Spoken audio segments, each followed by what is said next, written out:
Tá gravando aí, tá? Estão todos vendo a minha tela aí? Sim. Sim. Beleza. É o seguinte, ó, questão 1. Indução. O jogo da Torre de Hanoi possui 3 hastes A, B e C, com N discos de tamanho diferentes empilhados na haste A, discos maiores embaixo de discos menores.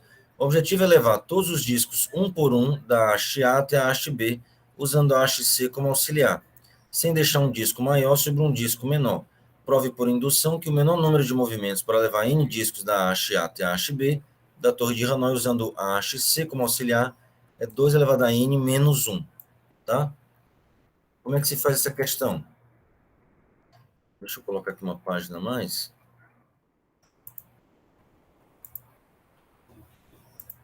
Aí. Olha só. Então, nós temos o quê? Nós temos aqui uma haste, né? Vou colocar aqui é o chão em vermelho, aqui é a haste, aqui tem outra hastezinha e aqui tem outra hastezinha. Aqui é a haste A, a haste B e a haste C, certo? Aí aqui eu tenho N discos. Vamos pensar em um disco primeiro. Eu quero mandar o disco A para o disco B. Quantos movimentos eu preciso? Aqui basta um disco, né? Um movimento. Então, para um disco, eu preciso de um movimento. Não é isso? Tudo bem? E para dois Tranquilo. discos, tranquilo, beleza. E para 2 discos, o que eu tenho que fazer? Manda esse para o C, né? Manda o grande para o B e depois do C manda para o B. Não é assim? Foram 3 movimentos, né? Ok? 3 movimentos. Vamos pensar em 3 discos agora. 1, 2, 3. Então, esse pequeno vem para cá, o médio vai para lá, aí o pequeno daqui vai para lá. Aí ficou isso aqui, né? Ficou assim, o pequeno, o médio e o pequeno. Aí agora eu consigo trazer o grandão para cá. Aí agora eu tenho que botar esses dois para lá, né? Para o B. Aí eu mando esse para lá, mando esse daqui para cá e mando depois o pequenininho para cá. Ficou meio confuso as setas, né? Mas eu acho que vocês entenderam a ideia, né? Então, resumindo, vamos lá agora tentar ver uma coisa geral aqui. Como é que funciona? Tendo N discos, o que, que a gente fez por 3, ó? Vamos pensar em 3 primeiro, que eu acabei de fazer. Então, se eu tenho 3 discos, o meu primeiro objetivo foi o quê? Pegar esses 2 pequenos, 2 menores, e mandar os 2 para ficar bonitinho empilhado lá, usando o B como auxiliar. Aí depois eu pego o grandão, jogo para cá, um movimento, né? Aí aqui ficou o médio e o pequeno. Aí eu mando esses 2 depois, dou um jeito de mandar para cá de volta. Então, como é que é a recorrência que a gente chega? Ó, T de N, para N discos, o que é que eu fiz? Eu tive que mandar N menos 1 discos para a haste C, sem mexer o disco grandão, tá? Aí depois eu fiz um movimento, peraí, depois eu fiz um movimento, aqui, esse movimento aqui, né, para levar o grandão para o B, e depois eu movi de novo os N menos 1 discos do C para o B. Não foi isso que eu fiz? Isso aqui é o que a gente chama de uma recorrência, ó. Então, T de N é igual a 2T de N menos 1 mais 1, tá? Essa é a recorrência que a gente chega. Professor, a gente não estudou recorrência ainda. Tudo bem, a gente não estudou recorrências, mas lá, o que a gente vai ver na terceira prova, é resolução de recorrências. Mas a gente consegue chegar nessa ideia geral aqui. Agora, para resolver, a gente não vai usar técnicas de resolução de recorrência, a gente vai usar indução mesmo, tá? Então, de novo, ó, a gente, deixa eu fazer o caso genérico agora aqui, né? Só para vocês terem uma ideia. Bem, então, se eu tenho N discos, eu tenho aqui um monte de discos agora, né? Ao invés de só 3. O que é que eu fiz? Eu peguei, joguei N menos 1 discos da haste A para a haste C, usando a haste B como auxiliar. depois fiz um movimento da haste grandona para o B, e aí depois tinha aquele monte de discos aqui, eu vou ter que jogar todos eles do C para o B usando o A como auxiliar, né? Aí ficou como? T de N é igual a 2T de N menos 1 mais 1. Esse mais 1, esse 1 é o movimento do disco do grande, do A para o B. E por que duas? Porque eu mando primeiro os N menos 1 do A para o C e depois do C para o B. Por isso que tem um 2 aqui multiplicando, né? Tá bom, agora vamos usar a indução. Eles querem provar, quer provar que é 2 elevado a N menos 1, né? 2 elevado a N, tudo isso menos 1. Vamos lá por indução. Caso base, como é que é o caso base? Um disco, N igual a, poderia ser 0 discos, por exemplo. N igual a um disco, melhor, quer dizer, 0 não, perdão. N igual a um disco. Quantos movimentos eu faço? Um só, né? Só tem um disco, eu só faço um movimento. E dá certo, né? Isso aqui é igual a 2 elevado a 1 menos 1. Ok, né? Caso base, ok. Tá? Agora, hipótese da indução. Hipótese da indução, vamos assumir que vale para n menos 1. Vamos fazer indução fraca mesmo. N menos 1 vale, né? Vamos assumir que n menos 1 vale para um certo n fixo, tá? Agora, passo da indução. Provar para n, né? Provar para n. Como é que a gente prova para n? Quem é t de n? T de n é isso aqui. A importância do t de n vai ser usada agora. É igual a 2 vezes t de n menos 1 mais 1. Agora, aqui a gente usa a hipótese da indução, né? Hipótese da indução. Estão me ouvindo aí, gente? Sim, Sim. Aí vai Sim. ficar 2 vezes 2 elevado a n menos 1, pela hipótese da indução, n menos 1, né? O t de n menos 1, pela hipótese da indução, é 2 elevado a n menos 1, menos 1. Aí mais 1, né? Isso aqui vai ficar o quê? 2 vezes 2 elevado a n menos 1. Vai ficar 2 elevado a n, menos 2 mais 1. Vai ficar o que a gente queria, que é 2 elevado a n, tudo isso menos 1. Que é exatamente o que eu queria provar aqui, né? Ok? Pronto, é isso, está provado. Qual a dificuldade dessa questão? Não é a indução em si, é chegar nessa recorrência, tá? A dificuldade é chegar aqui. Porque você precisa ter alguma coisa de n que dependa do n menos 1 para poder usar a indução, né? Tá bom? E a sacada é essa. Eu tenho que me livrar dos n menos 1 em cima, do grandão, botar tudo no C, para poder mover o grandão para o B, e aí depois dar um jeito dos n menos 1 que estão no C irem para o B. Tá? Essa é a sacada aí da Torre de Hanoi. Beleza? Beleza. Alguém não entendeu? Querem perguntar alguma coisa? Posso passar para... Quem foi que pediu a 1? Foi a... Quem foi que pediu a 1? Fui eu, professora Caterine. Deu certo entender, obrigada. Entendeu? Tá bom. Ok, então vamos para 2. O Dariel pediu a 2.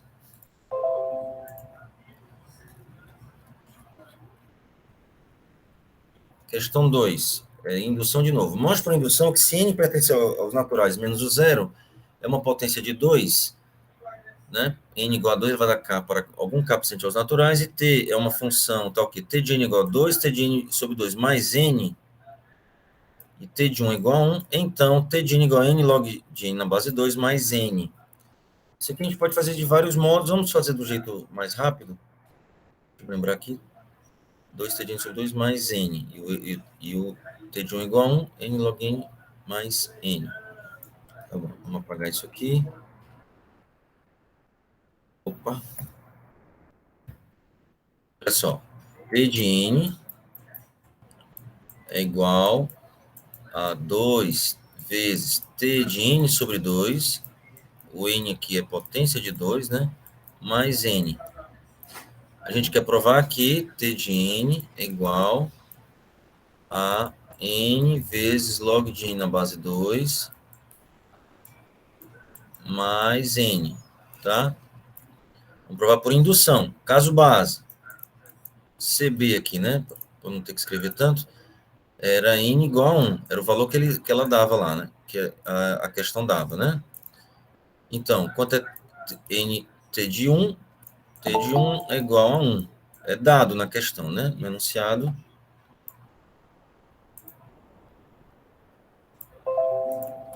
O enunciado aqui, só para mostrar para vocês, ele dá que o T de 1 é igual a 1, né? Ó. Então, vamos usar aqui. Vamos fazer o que o caso base, ver se dá certo aí. T de 1 igual a 1. E quanto é aplicando isso aqui para 1? Vai ficar 1 vezes log de 1 na base 1, na base 2, quer dizer, log de 1 na base 2, mais 1. Verdade, né? Porque log de 1 na base 2, isso aqui é 0, né? Aí 1 vezes 0 dá 0, mais 1 dá 1. Ok. Tudo bem? Então, caso base, ok, deu certo. A conta bateu com o que foi dado. Foi dado que o T de 1 é igual a 1 e deu exatamente igual a esse número aqui. Então, para o caso base, está ok. Agora, vamos fazer a hipótese da indução. E vamos usar aqui indução forte, tá? Hipótese da indução. Na questão A, a gente precisa só de indução fraca. Aqui, vamos precisar de indução forte. Fixe N. Deixa eu tentar escrever aqui para ser mais rápido. Essas letrinhas aqui. Fixe N maior do que 1 e potência de 2, né? A gente está assumindo isso. E suponha valer para todo valor menor do que n. Menor do que n, tá? Ok? Vamos lá, passo da indução.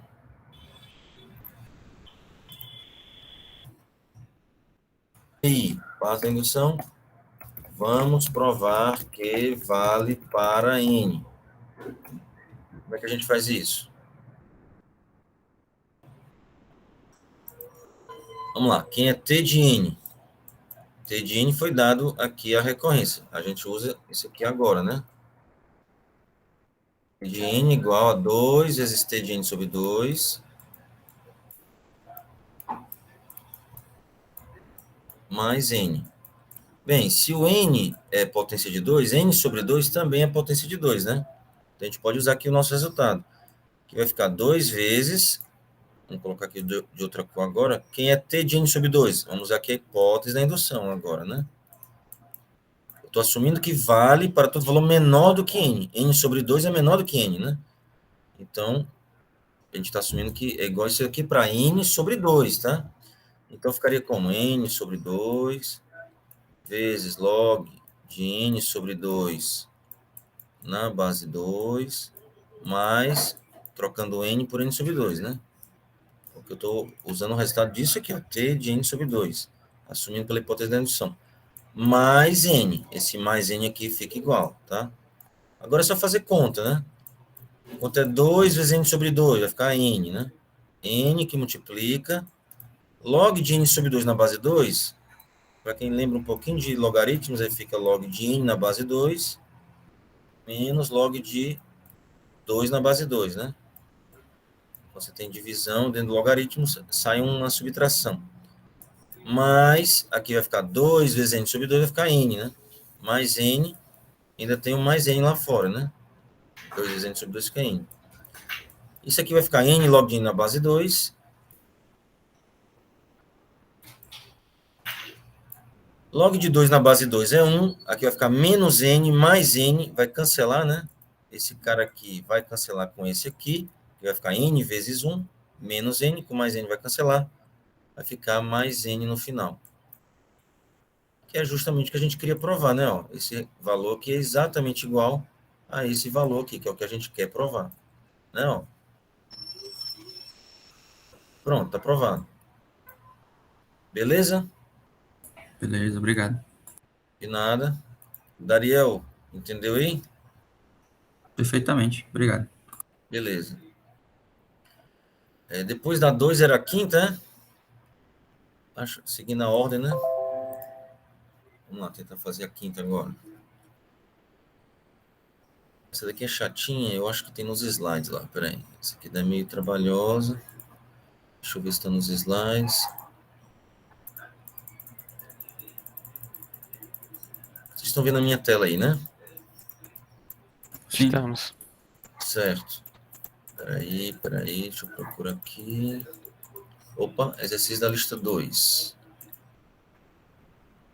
Essa daqui eu já fiz. Que questão é essa daqui? Nem sei. Depois eu volto para ela. Essa daqui eu já fiz também, não sei. Essa daqui é? Peraí, deixa eu ver de novo que questão é lá. Questão 5. Sejam A, R está dividido em A por A, seja SA a linha. Certo. Aí quer se uma é relação de equivalência a outra é, ou o oposto, né? Tá bom.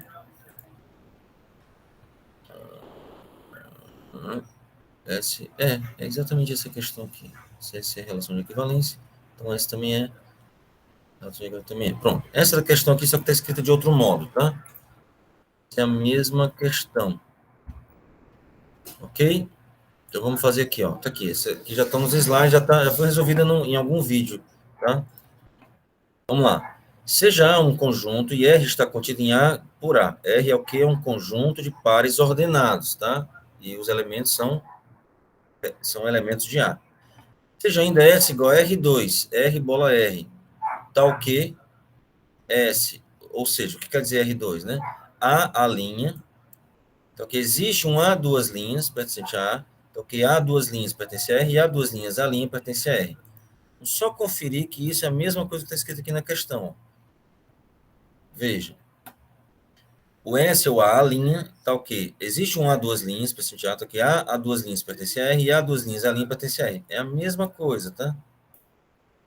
Ou seja, o S é basicamente o R ao quadrado, né? Então, vamos voltar lá. Ou seja, o S é o R ao quadrado. Prove ou dê um contra-exemplo, né? Que se R é reflexiva, simétrica e transitiva, o que quer dizer reflexiva, simétrica e transitiva? Quer dizer que R é uma relação de equivalência, então S também é uma relação de equivalência. Ou prove ou dê um contra-exemplo que se S é uma relação de equivalência, então R também é. Tá? Então vamos fazer primeiro o item A. Vamos provar que vale, que o item A é verdadeiro e depois mostrar que o item B é falso. Tá? Então, vamos provar primeiro que o item A é verdadeiro. Se R é uma relação de equivalência, ou seja, reflexiva, simétrica e transitiva, então S também é. O que a gente quer provar o quê? Que S é uma relação de equivalência. Ou seja, a gente tem que provar que o S é reflexiva, que o S é simétrica e que o S é transitiva. Tá? Então, vamos lá. Olha só. Vamos provar primeiro que o S é reflexiva. Como é que a gente faz? Pega um elemento do conjunto A, a gente tem que provar que o AA pertence a S, tá? Então, o A pertence a A. Pega um elemento A pertencente a A, quer dizer, como R é reflexivo, a gente está assumindo o item A aqui, que o R é reflexivo, então a A pertence a R, tá? Então, isso aqui vale, a A pertence a R. Como a A pertence a R, nós temos, claro, que a A pertence a R e a A pertence a R também, claro. E aqui pela regrinha, ó, se eu tenho que A duas linhas e A duas linhas a linha, então eu tenho a linha, né? Isso aqui quer dizer basicamente o seguinte, ó. Para um elemento pertencer a S, eu tenho que ter alguma coisa, duas setinhas do R, tá? Então, se eu tenho isso daqui no R, vamos fazer que o vermelho seja a relação R, tá? Então, eu vou ter isso daqui na S. Só existe uma S assim se eu tiver dois passinhos na R, tá? Então, o que acontece? Se eu tenho a A, né, aqui é um elemento A, certo? Peraí, deixa eu fazer de outro modo. Esse aqui é o próprio elemento A, para botar o rabinho aqui do A. Então, se eu tenho A na relação R, eu tenho A na relação R, então eu vou ter também A na relação S. Porque eu tenho A dá dois passos, né? Então, basta ter dois passinhos no R, é o R2, né? Dois passinhos numa relação para ter a do S, que o S é o R2, tá? Então, se eu tenho, aqui voltando, né? Eu tenho AA pertencente a R e AA pertencente a R, então eu tenho AA pertencente a S, cai aqui da própria definição, ou da própria definição de R2 aqui, né? A mesma coisa. Ok? Ou seja, para todo A pertencente a A, eu tenho que a A pertence a S, é um par da relação, então S é reflexiva, porque isso vale para qualquer A. Tá? Deixa eu só liberar aqui alguém de entrar. Voltando.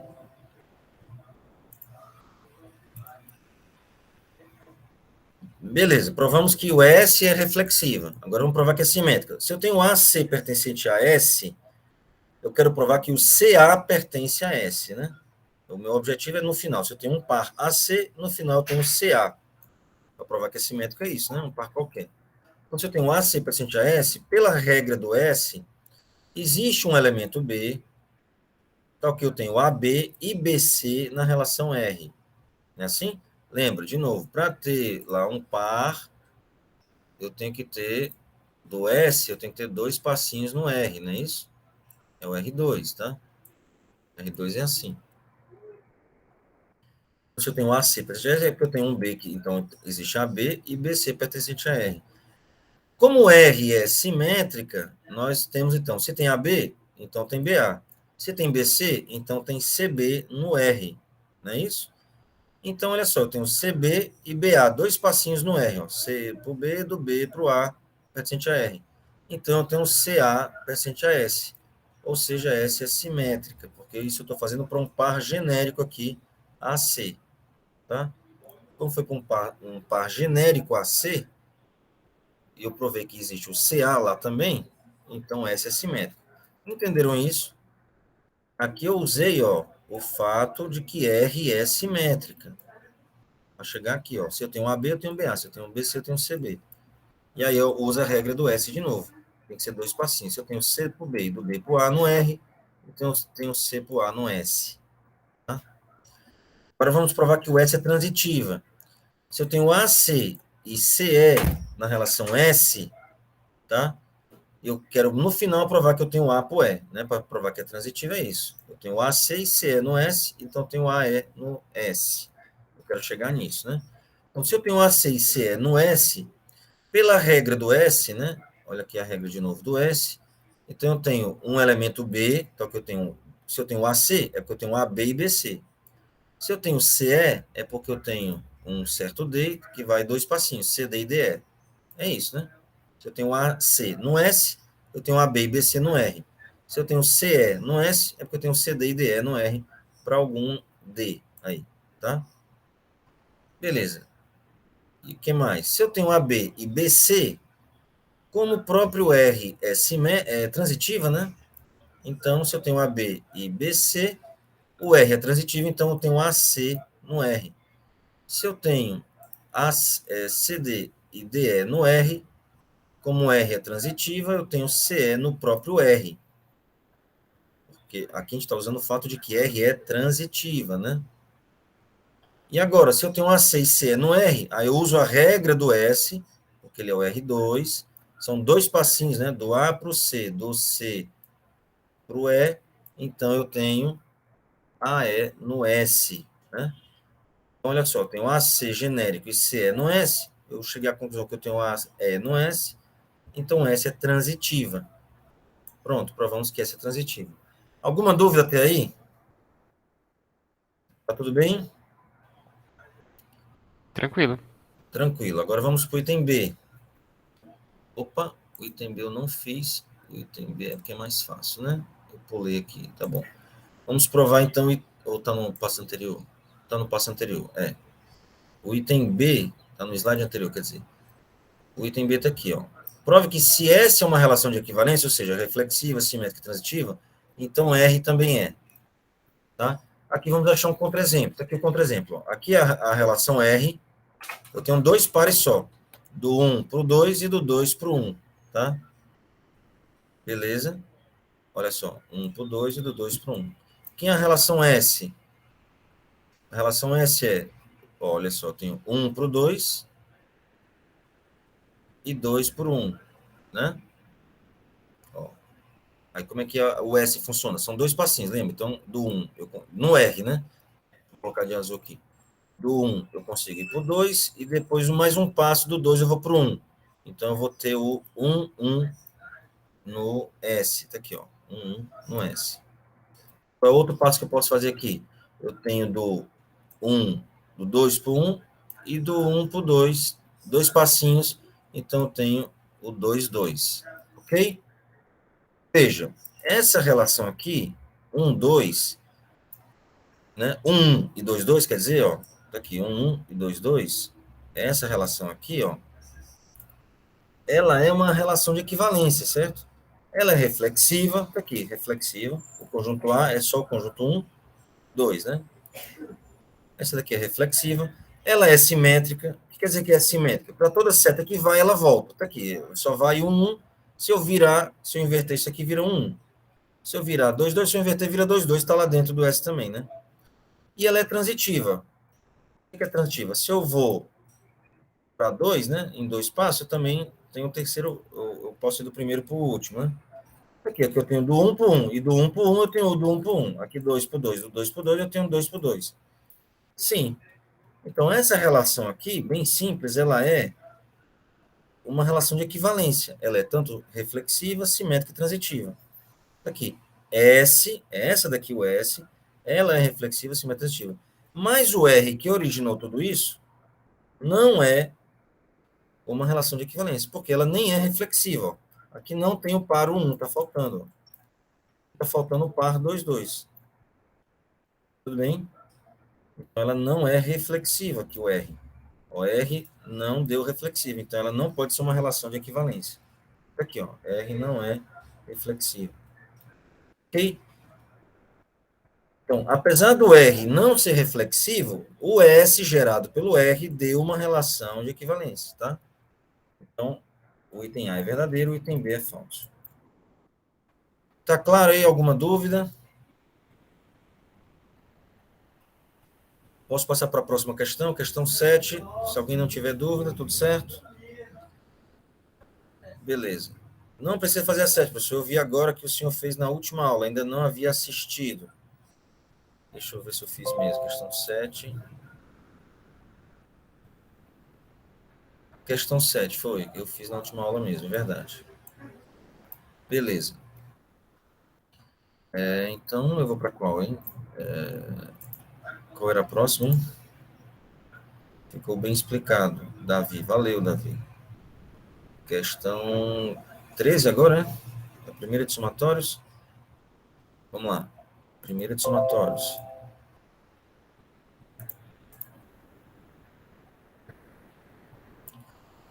Vamos lá. Essa questão 13, eu fiz só... Eu dei a ideia geral, tá lá no vídeo da aula passada, tá? Essa daqui, ela é trabalhosa, mas ela tá toda feita nos slides já. Então, deixa eu só mostrar rapidinho, ó. Ó, esse somatório aqui, como é que esse somatório é? A gente pode transformar esse somatório em 2, né? Vai ficar o quê? Somatório de K igual a 1 até N. Não vou escrever aqui só para não ficar tendo que escrever, mas K igual a 1 até N. Deixa eu escrever aqui para não gerar dúvida, né? K igual a 1 até N.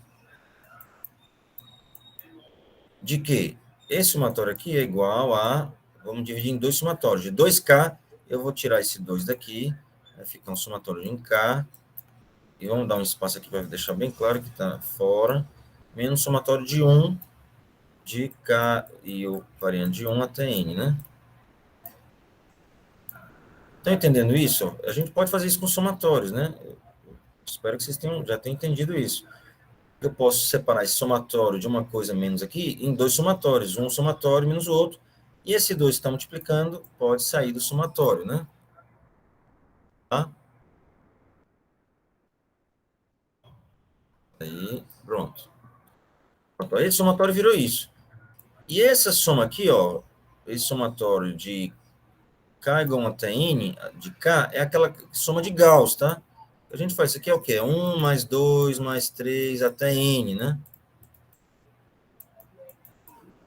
Aí tem esse aqui, N mais N menos 1, mais 3 pontinhos, mais 1.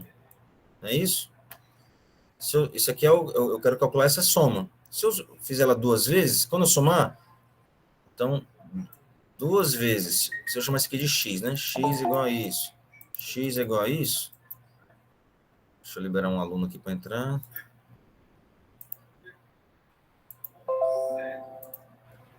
Então, 2x é igual a... Aqui vai ficar n mais 1, mais n mais 1, mais n mais 1. Vai ficar n mais 1 sendo somado n vezes, né?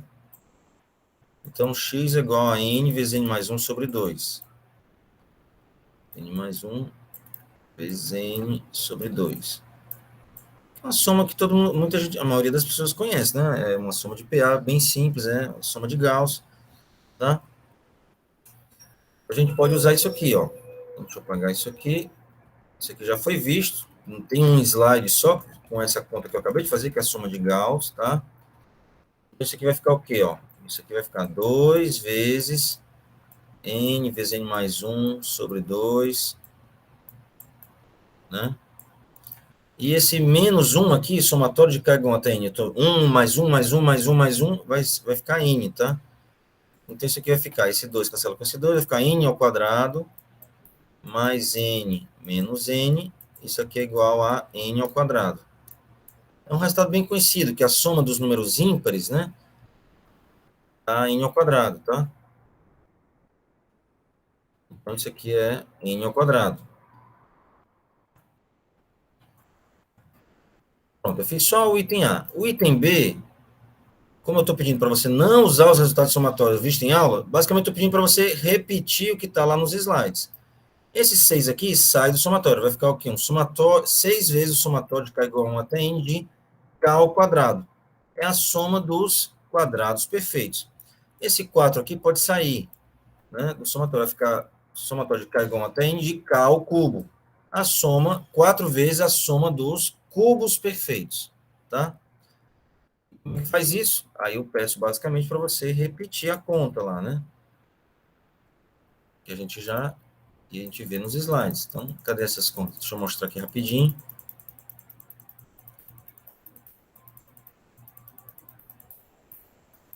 Peraí, estou bem lá para frente.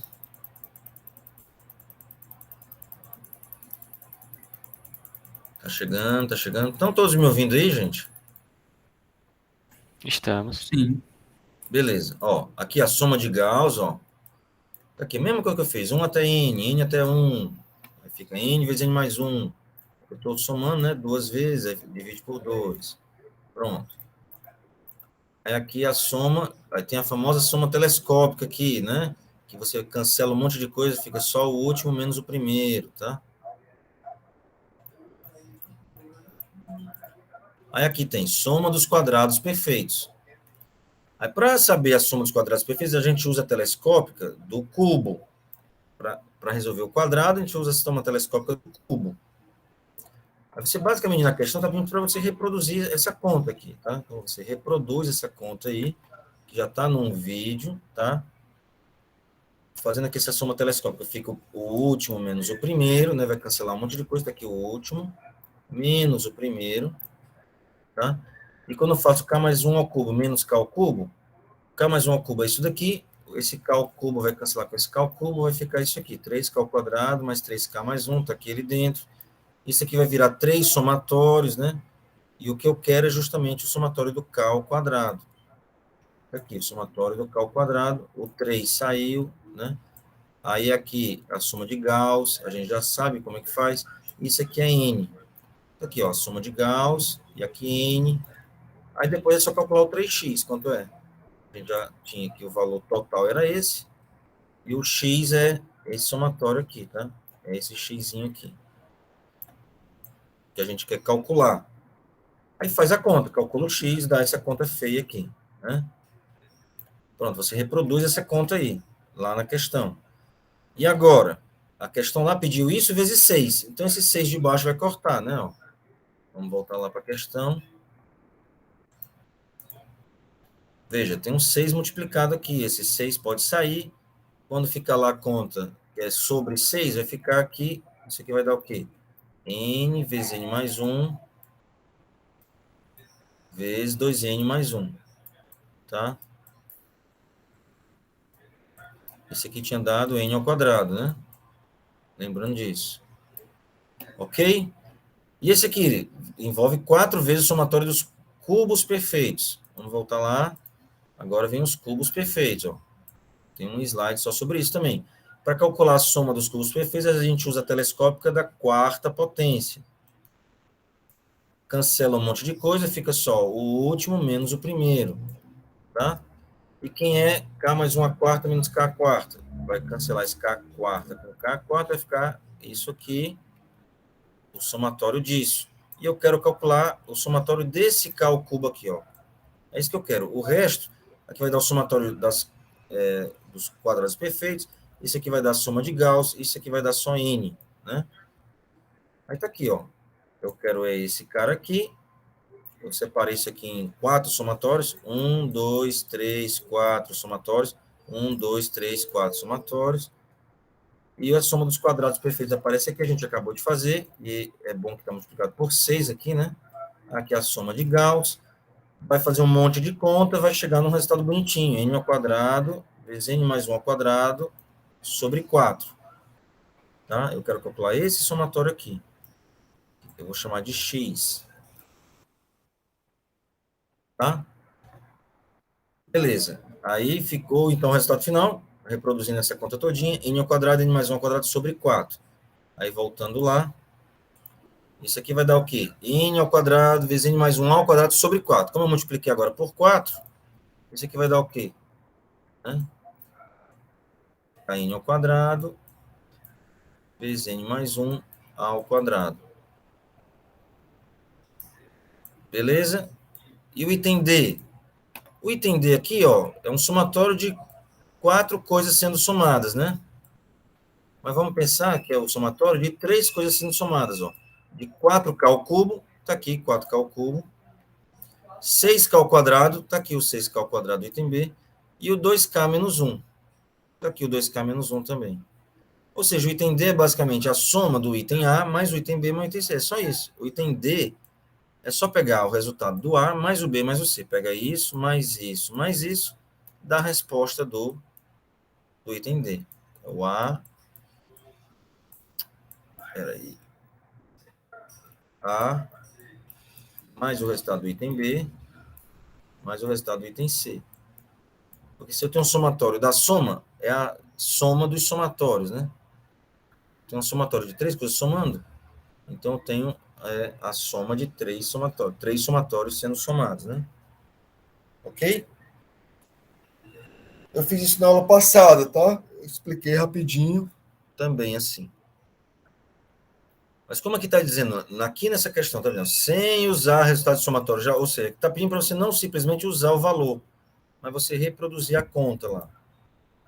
Professor, por que eu vou reproduzir se já está feito? É porque eu quero ter certeza que você entendeu como é que calcula essas coisas, né?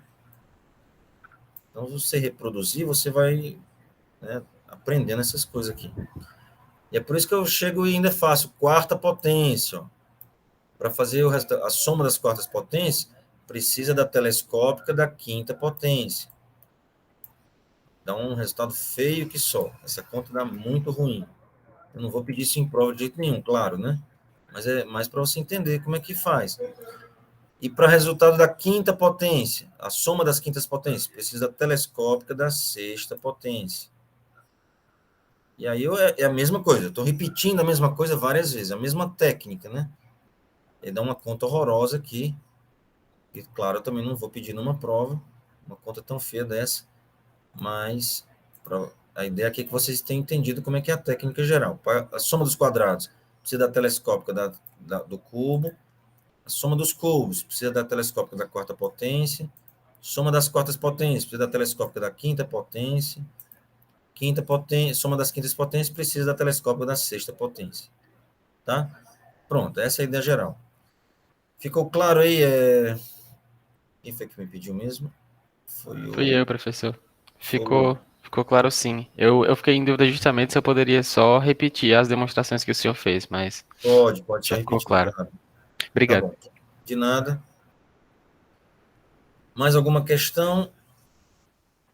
Eu não estou vendo mais nenhuma questão aqui. Um aluno pediu a sexta questão por e-mail. Se eu não me engano, foi a sexta questão. Foi.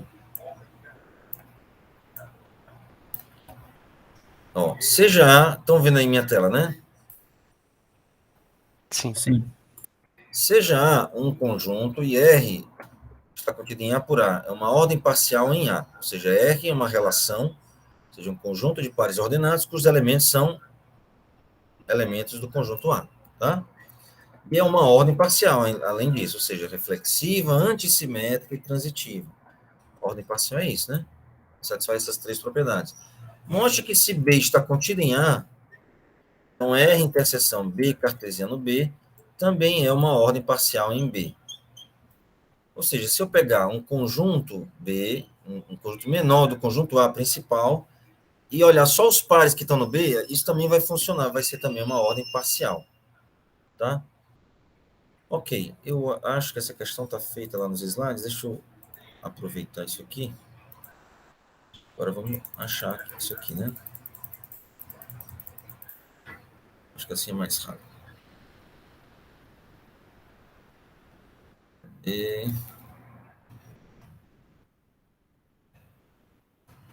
Só um minutinho. Deve estar por aqui. Pronto. Vamos lá.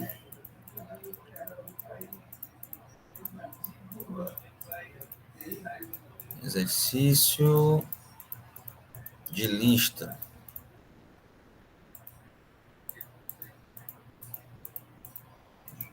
Ah, não tá não.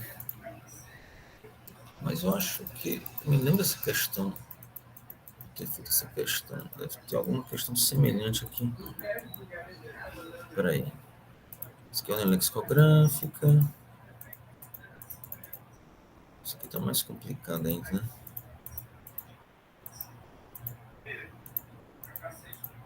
Deixa pra lá, vamos lá. Não está feito nada.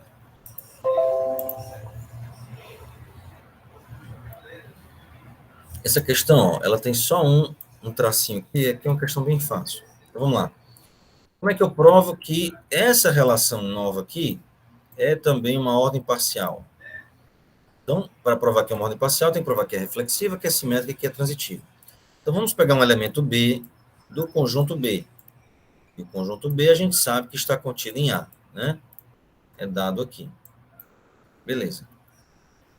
Então, isso significa que B pertence a A, né? Se o B tá, o elemento B está no conjunto B e o B está contido em A, então o Bzinho pertence a A. E isso, a gente conclui o quê? Vamos lá, me ajudem aí. Que o BB pertence à relação R, é ou não é? Por que BB tem que pertencer à relação R? Porque Porque é uma ordem. a relação R é uma ordem parcial no conjunto A. E o B é um elemento do A, não é isso? Então, BB pertence a R. Isso aqui porque é reflexivo. Eu não vou escrever aqui, mas... eu vou escrever assim, é só um R. Porque o R é reflexiva, tá? E agora a gente conclui o quê? Se o BB pertence a R e o B pertence a B, ó,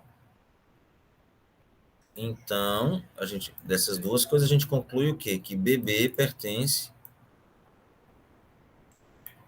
a essa relação. Deixa eu chamar de S, para não ter que ficar escrevendo isso aqui o tempo todo. Vamos chamar isso aqui de S, tá? Para ficar mais fácil a minha vida aqui, tá? Então, R, interseção B cartesiano B, eu vou chamar da relação S. Aqui. Então, se BB pertence a R e o elemento B pertence ao conjunto B, então BB pertence a S, porque o S é basicamente o quê? A interseção dos pares do R. O que é o S? Eu basicamente estou eliminando os pares que não pertencem a B. Estou jogando fora quem está fora do B. Certo? É só isso. Conclusão aqui, a relação S, que é essa daqui, ela é reflexiva. Já fizemos uma coisa. Provamos que é reflexiva. Vamos provar agora que, para ser uma ordem parcial, que ela é antissimétrica, né?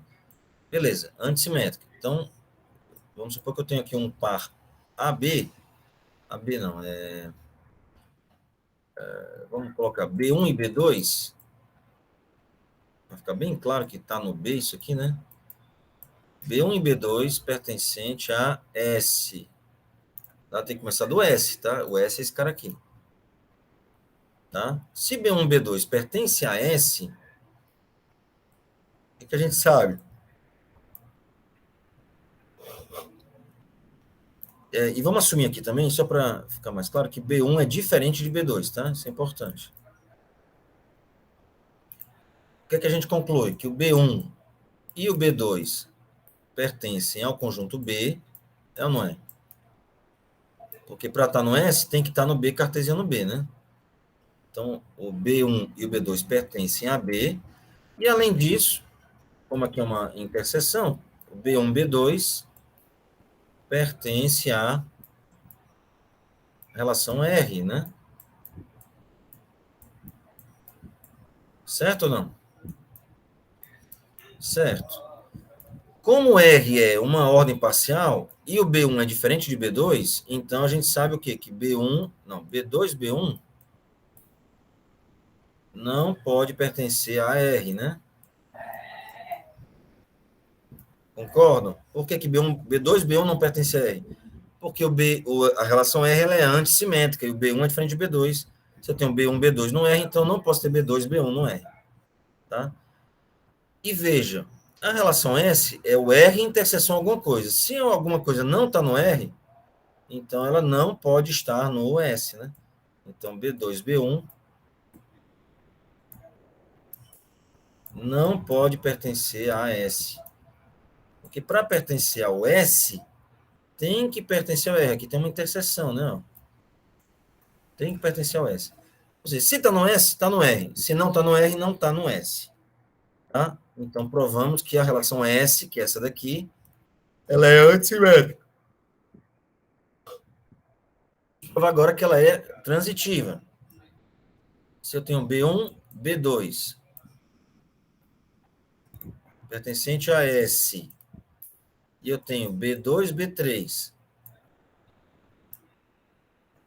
pertencente a S, S é essa daqui, né? Esse aqui é o S.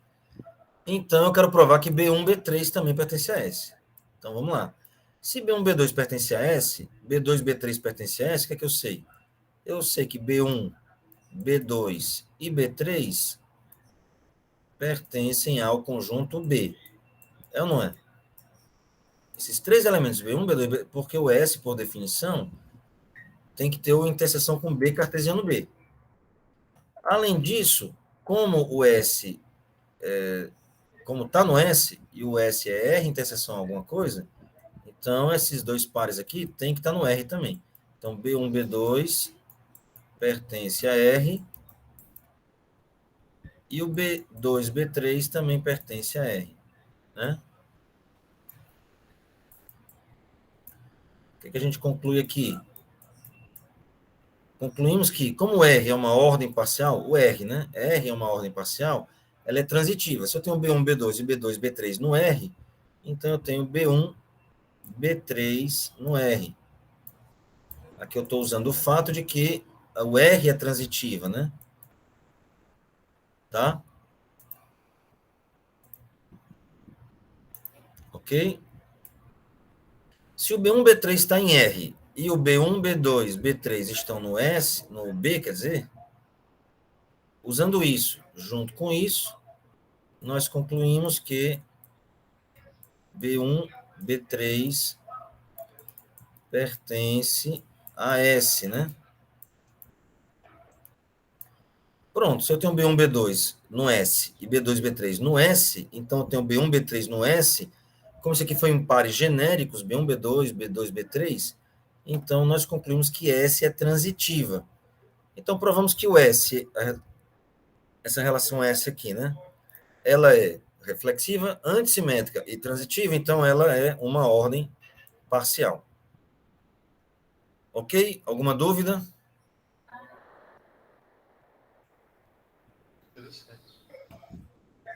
Ficou alguma dúvida aí? Então, para provar essas coisas, tem que provar tudo isso, né? Que é reflexiva, antissimétrica e transitiva. Provar que é ordem parcial ou relação de equivalência, tem que provar as três propriedades, né?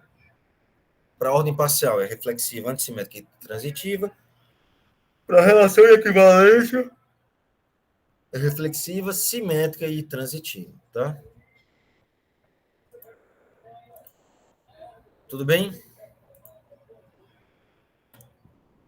Alguma dúvida?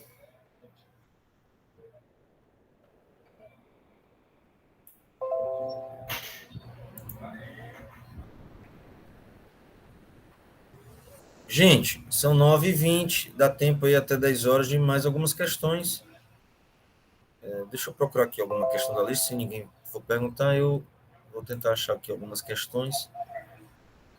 A questão 1 e a questão 2 já foi, a questão 3, ela está resolvida nos slides, tá? A questão 4 também está nos slides, eu lembro que eu acabei de ver essa questão. Querem fazer a 4? Ou deixa para lá?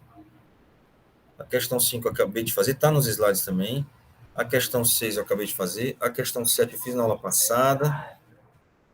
Está gravado. A questão 8 também fiz, essa aqui é bem chatinha. A questão 9 também fiz na aula passada. A questão 10 fiz na aula passada. A questão 11 também fiz na aula passada, está no vídeo lá, na aula passada.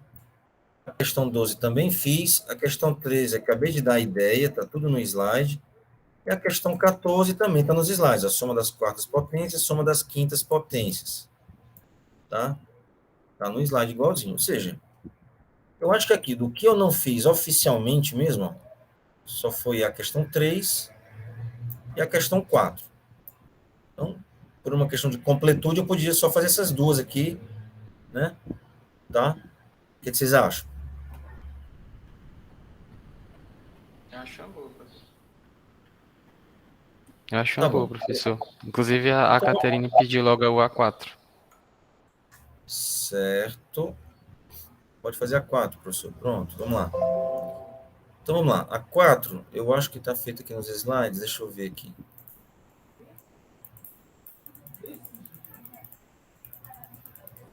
Aqui é porque fica mais fácil para mim, né? Deixa eu só ver aqui como é que era a questão de novo. Mostra que se R é uma relação reflexiva e transitiva, então R interseção R menos 1 é a relação de equivalência, tá? A interseção com A inversa, né? Eu me lembro de ter feito essa questão. Peraí. Nos slides. Vamos lá. Relações.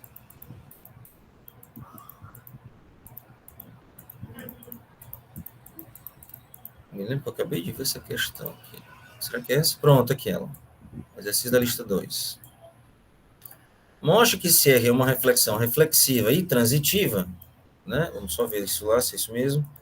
Reflexiva e transitiva, tá aqui, ó. Né? Então, a interseção com a inversa é uma relação de equivalência. Tá? A interseção com a inversa é uma relação de equivalência. Ou seja, reflexiva, simétrica e transitiva. Tá? Então, vamos lá. Aqui nos slides, né? Então, vamos provar que essa relação, eu quero provar que essa relação aqui, tem que ter cuidado com o que a gente quer provar, né? Eu não quero provar que R é uma relação, eu já digo que ela é uma relação de equivalência, reflexiva, perdão, ela não é uma relação de equivalência, é só reflexiva e transitiva. Faltou o simétrico aqui, né? Mas eu quero provar que essa daqui, ela é reflexiva, simétrica e transitiva. Vamos lá. Vamos provar, então, que essa daqui, ela é reflexiva, primeiro, né? Então, se X pertence ao domínio dessa relação, R interseção R é menos 1, então XX pertence a R. Certo? Claro, né? Porque se está no R, interseção R é menos 1, ou seja, ela é um elemento de R, um elemento de R é menos 1, então ela tem que ser um elemento do R, né? Porque a relação R é reflexiva, ok? Se eu pego um X, um elemento qualquer, né? Lá das coordenadas, né? Das ordenadas lá dos pares, do R e do R a menos 1, então tem que estar dentro do R, né? Ok? Então, XX tem que pertencer a R. Beleza. O que mais? É porque a gente está usando o fato de que R é reflexiva. Se XX pertence a R, então é claro, se eu inverter o par, que vai continuar a mesma coisa, XX pertence à inversa, R a menos 1. Se o XX está no R e no R-1, então, é claro, está na interseção dos dois, né? Como eu peguei aqui um elemento genérico qualquer, X, e provei que está na interseção dela com a inversa, então essa relação dela com a inversa é reflexiva. Porque aqui está, o XX está lá, tá? Ou seja, basicamente, se eu pego aqui um elemento, né? Ele vai e volta. Vai no R, né? Então, se eu inverter isso aqui, vai continuar lá, né? Quando eu fizer a interseção dos dois, vai continuar o mesmo par lá, né? Esse verde aqui é basicamente a interseção do azul com o vermelho, né? Os dois estão lá. Os dois estão lá, né? Ok? Essa primeira parte é bem fácil. Eu quero provar que essa relação aqui, ela é simétrica. Para provar que é simétrica, a gente pega um par qualquer dela mesma e mostra que esse par invertido também vai estar lá, né? Aqui, ó, pega um par qualquer XY pertencente à relação que eu quero provar, que é o R interseção R-1. Então, se ele está lá, isso quer dizer o quê? O que XY pertence a R. Claro, porque está na interseção dos dois, ele está tanto no R como no R-1, né? O XY está no R. Se o XY está no R, quando eu inverter, YX está no R-1, né? Claro. Veja, o YX está no R-1. E, ó, o XY, voltando aqui, ó, o XY também está, vamos recomeçar aqui o argumento, XY está no R interseção a inversa, né? Então, o XY também está no segundo. Aqui eu olhei só no primeiro, agora olhando só o que está no segundo. Né? Se está na interseção que está nos dois, aqui eu usei a informação que está só no primeiro. Aqui está só no segundo. Se XY está na inversa, quer dizer que o YX está no original. Então, concluímos que o YX está tanto no original como na inversa. Conclusão, o YX está na interseção dos dois, né? Não é isso? Então, se o XY pertence a isso aqui, concluímos que o YX está lá também, ó, na interseção dos dois. Então, se eu tenho XY, então eu tenho YX. Isso quer dizer que a relação que eu estou analisando, que é essa daqui, a relação R interseção à sua inversa, ela é simétrica.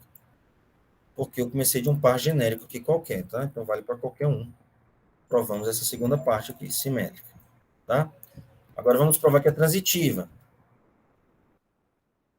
Vamos pegar um par XY e um par YZ da relação que a gente está trabalhando, que é o R interseção R-1. Conclusão, se o XY e YZ estão lá, nas duas, quer dizer que estão só na primeira, né? Claro. E também estão só na segunda, depois a gente analisa isso, né? Se eu tenho XY e YZ no R, então, como R é transitiva, XZ está no R. Tá? O que mais? De novo, recomeçando o argumento. Se eu tenho XY e YZ no R interseção R-1, é porque os dois também estão no R-1, já que está na interseção, está tanto no R como no R-1. Se eu tenho XY e YZ no R-1, então, invertendo esses pares, eu tenho YX no R, por causa desse XY, e por causa desse YZ, eu tenho ZY no R. Aqui está no R-1, então eu tenho no R. Se eu tenho Z para o Y e do Y para o Z no R, então eu tenho ZX no R, porque o R é transitiva. Invertendo isso, eu vou ter XZ no R-1. Ok? Conclusão, eu tenho tanto o XZ no R, como o XZ no R-1. Então, o XZ está na interseção dos dois, né? Certo? Está aqui, ó. Conclusão, XZ está na interseção dos dois. Então, se eu tenho XY e YZ no R interseção R-1, conclui que o XZ está tanto no R como no R-1, como foram pares genéricos. Então, R interseção R-1 é transitiva. Tá? Então, provei. Veja, eu tenho que provar um por um. Reflexiva, depois prova que é simétrica, depois prova que é transitiva. Provei os três. Tá? Tá terminado. Ou seja, essa relação aqui, ela é uma relação de equivalência. Ok? Alguém não entendeu?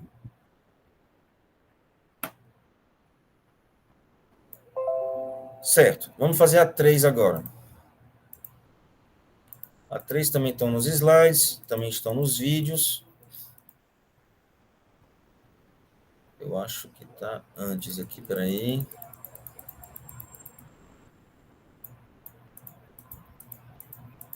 Será que está depois? Peraí.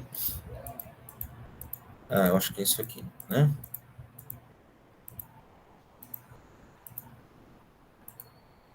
Pronto. São essas propriedades de relações, né? Deixa eu só ter certeza aqui. R, a interseção B, a relação da interseção, a interseção das relações, né? Cadê? Ó. Exatamente. Eu quero saber se está contido, se é igual, se... Tá? Aqui com interseção. Aqui união. Aqui diferença com diferença. Interseção com interseção, união com união, diferença com diferença. E aqui é se está contido ou se contém, né? Beleza. Tá tudo feito aqui, tá? Eu perco um bom tempo aqui dessas aulas provando isso aqui. Tá? Então, quais são as propriedades que valem, ó? No caso da interseção, a relação da interseção é a interseção das relações induzidas aqui, tá? É igual, aqui é igual, ou seja, eu volto já concluo já, então aqui é igual, na interseção é igual, na união contém, tá? E na diferença está contido, tá? Então vamos voltar lá. Então, ó, na interseção é igual, ou seja, esse aqui é verdadeiro, esse aqui é verdadeiro. Na união contém, só esse aqui é verdadeiro, e esse aqui é falso. E na diferença está contido, esse é verdadeiro e esse é falso. Tá? Ok? Vamos voltar lá. Certo? Então é isso. Agora vamos provar um por um, né? Entenderam lá, né? Então, na interseção é igual, na união está contido, e na diferença na união contém, e na diferença está contido. Agora vamos provar um por um. Vamos provar primeiro essa propriedade 1. Ó, XY pertence a a interseção B. Aqui. Eu começo de um elemento aqui, quero provar que esse mesmo elemento está lá e vice-versa. Então, tudo isso aqui vão ser equivalências lógicas, né? Então, se o XY está em RA interseção B, então isso quer dizer o quê? Qual é a definição disso? Que o X tem que estar nesse cara aqui, A interseção B, e além disso, nós temos que o Y também vale, né? Além disso, o XY pertence a R. Tá? Mas não achei necessário escrever aqui até para economizar linha. Mas as informações que saem daqui é isso, né? Ah, tá, perdão. Eu já estou assumindo que XY pertence a R para não ter que ficar escrevendo isso o tempo todo. Pronto. Assumindo que o XY pertence a R, para não ter que ficar escrevendo isso o tempo todo, se XY pertence a R de A interseção B, quer dizer que, além disso, eu já estou assumindo que isso vale, X pertence à interseção B e Y pertence à interseção B. Ok. Ou seja, X pertence a A, e X pertence a B, e Y pertence a A, e Y pertence a B. Conclusão, XY pertence a R A e o XY pertence a R B. Tá bom? Porque eu tenho que pertence a, o X pertence a, o Y pertence a. Então, XY pertence a RA. O X pertence a B, o Y pertence a B, então XY pertence a RB. Isso aqui é tudo equivalência, tá? Equivalência. Isso quer dizer que se XY está em RA e XY está em RB, então XY está em RA interseção RB. Definição de interseção, né? Tá bom? Então, como tudo aí é equivalência, então aqui é uma igualdade de conjuntos. Conjunto de pares ordenados, que é o que a gente chama de relações, né? Tá bom? Então, voltando lá à lista, provamos que é igual. Provamos que aqui é verdadeiro e aqui é verdadeiro. Provamos o item A e o item D. Tá? Agora vamos por a união.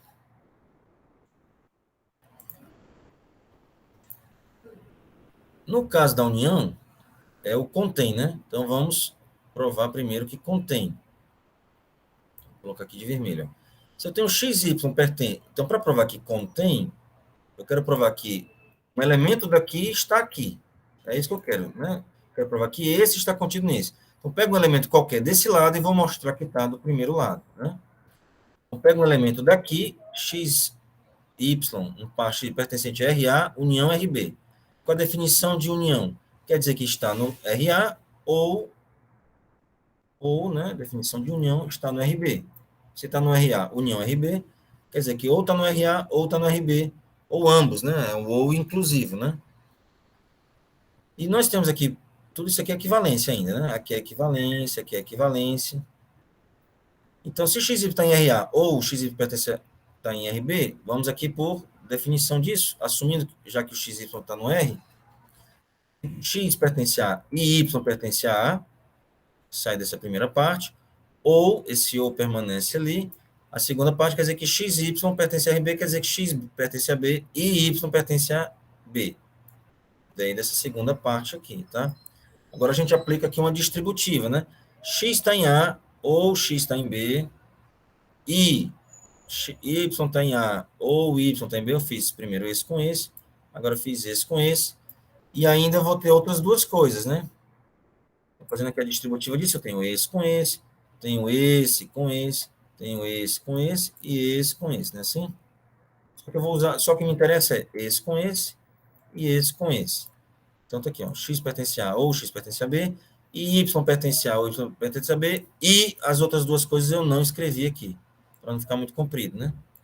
Que seria o X está em A e o Y está em B, ou não, quer dizer, o X está em A ou o Y está em B, e o Y está em A ou o X está em B. Tá? Esse eu não escrevi. Tá bom, mas eu só vou usar essas duas informações. Então, isso aqui implica, isso aqui, ó, não é uma equivalência lógica. Aqui é o único ponto que não é uma equivalência lógica. Tá?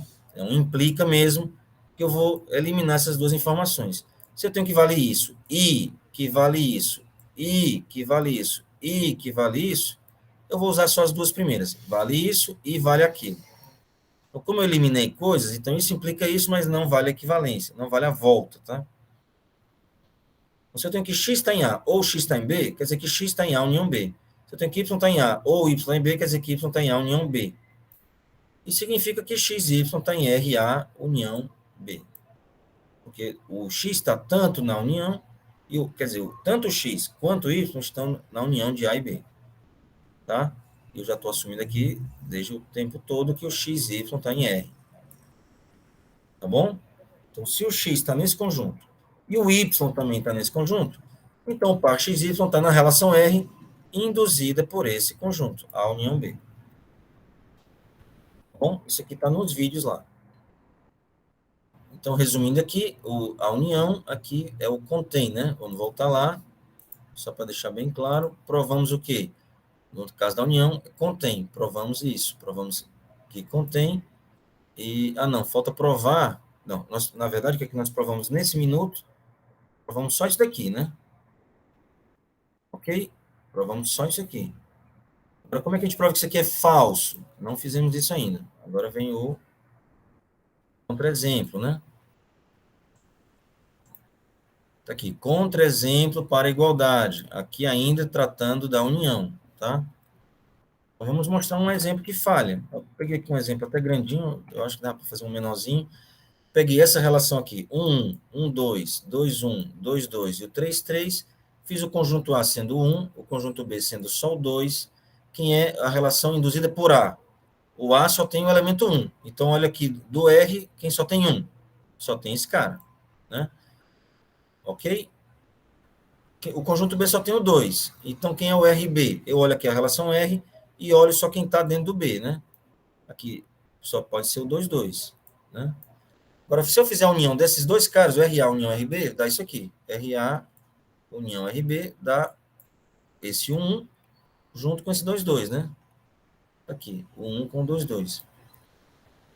Certo? Agora, se eu fizer RA união B, quem é o RA união B? Ó? O A é 1, o B é 2. Então, A união B é o 1, 2. Quem é que está dentro do R, que está no 1 ou está no 2? Pode estar tanto no 1 ou no 2. Está aqui, esse cara também, porque tem o 2, e tem o 1 está no A e o 2 está no B. O 2 está no B, o 1 está no A, o 2 está no B. Certo? Então, está aqui, ó. Então, veja, esse conjunto deu diferente desse conjunto. Esses conjuntos são diferentes. Então, falhou, não é igual. é só contém mesmo, tá? Pronto, agora provamos lá que é falso aquele item lá, né? Deixa eu voltar aqui bem rapidinho. Acabamos de provar que esse item B é falso, né? Pelo contra-exemplo. Agora vamos tratar da diferença. Propriedade 3 é diferença. R, a relação R, induzida pela diferença de A menos B, está contido na diferença do conjunto RA menos RB. Aqui a relação R induzida pelo conjunto A, a relação R induzida pelo conjunto B. Tá? O que a gente prova? Vamos provar primeiro que está contido. Vamos pegar um elemento daqui e mostrar que está aqui. É só isso. Então, pega um elemento genérico x pertence a RA menos B, supondo que o XY está no R, para não ter que escrever isso o tempo todo, nós temos aqui uma equivalência, assim, por definição, o x está em A menos B, só isso. E o y também, né? O x e o y estão no A menos B. O x está em A menos B e o y está em A menos B, e o xy está em R. Não vou ficar repetindo isso, tá? Aqui, qual é a definição de diferença de conjuntos? Quer dizer que o x está em A e o x não está em B, e a diferença de conjuntos, o y está em A e o y não está em B. Aqui é tudo E, né? X está em A e não está em B, e aqui continua I, né? Y está em A e o Y não está em B. Ok? A gente só está usando a definição de diferença de conjuntos.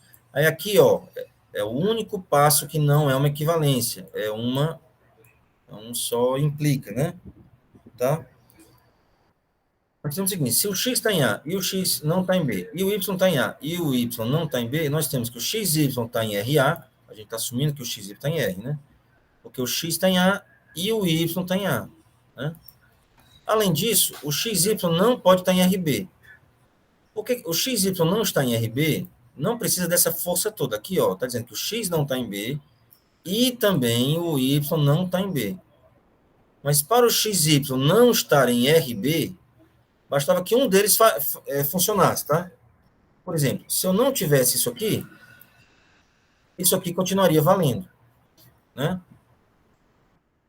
Se eu não tivesse esse daqui, isso aqui também continuaria valendo. Mas aqui, antes, eu tenho uma informação mais forte. Isso está valendo tanto isso quanto isso. Então, vale isso. Mas a volta não vale, né?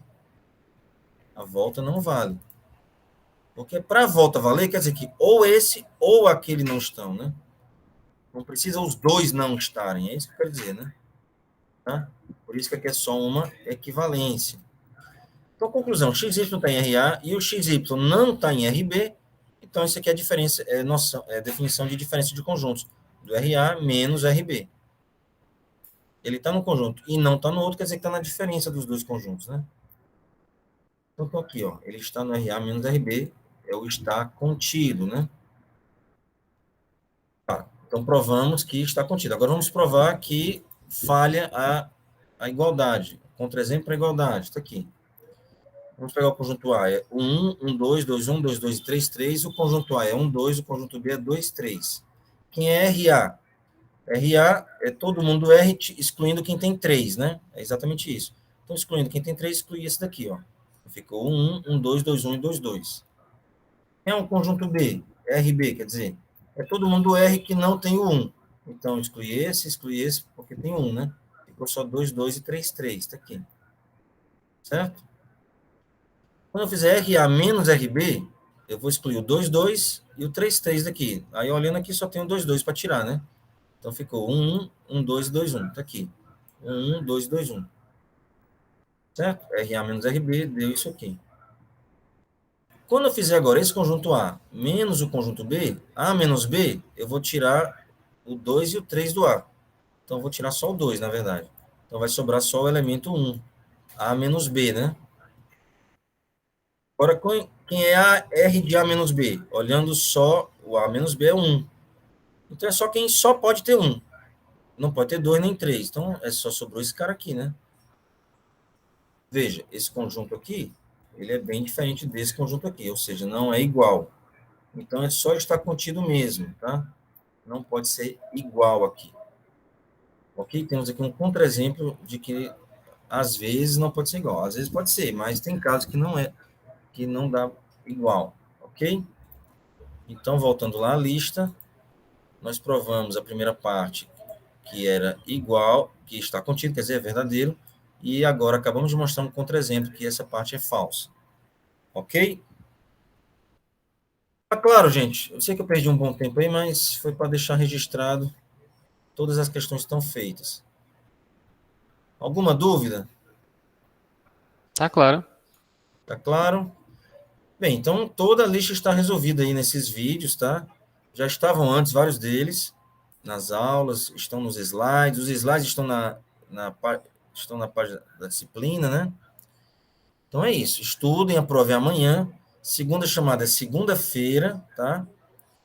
E depois disso, Feliz Natal. Só ano que vem a gente se fala, tá? Eu tento mandar as notas aí. Vocês querem as notas no Natal ou depois do Natal? Vocês têm que escolher. Melhor depois, né? Não ter notícia ruim aí. Para alguns vai ser ruim, para alguns vai ser boa. Então, na dúvida, é melhor deixar para depois, né? Vai até às 12, né, professor? A prova vai ter às 11h30, eu acho. 8 às 11h30. Ok, obrigado. De nada. Podemos encerrar aqui ou alguém tem mais alguma dúvida?